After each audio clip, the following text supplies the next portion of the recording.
kuatkan iman kita dengan menambahkan ibadat yang ikhlas kerana Allah SWT.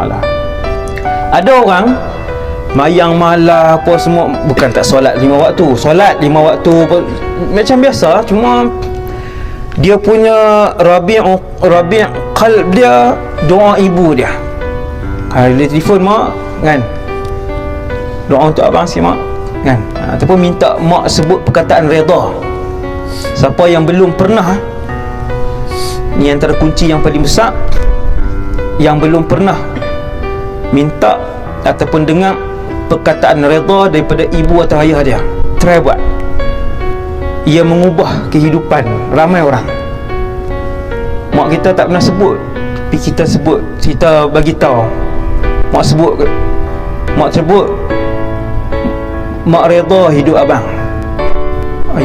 Dia membuka banyak lubang-lubang yang tertutup dan terkunci, insya-Allah.